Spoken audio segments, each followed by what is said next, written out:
Welcome to this message from the mountain, coming to you from the foothills of the White Mountains here in New Hampshire. Today's podcast is titled Painted Cones.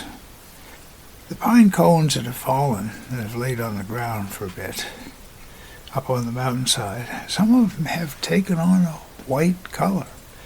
I smiled when I saw one that I looked at and focused on for a few minutes, and I thought, well, Jack Frost, nature is out there painting up the landscape to bring a little bit of color while we're waiting, if we have not already had some snow, that makes it special.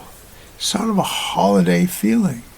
Painted cones, and a lot of people go pick up cones, not necessarily pine cones, but different cones from different fir trees that they use in decorations, whether it's a holiday wreath or even inside in a display for a meal.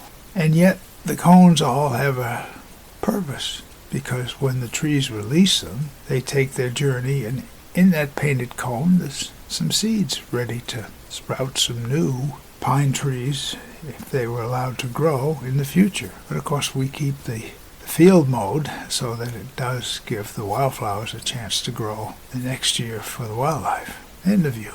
So it's nature providing a special treat. All we need to do is make the effort, if we want to call it an effort, to find a place in nature to visit, could be any place, and pause and marvel at what's there.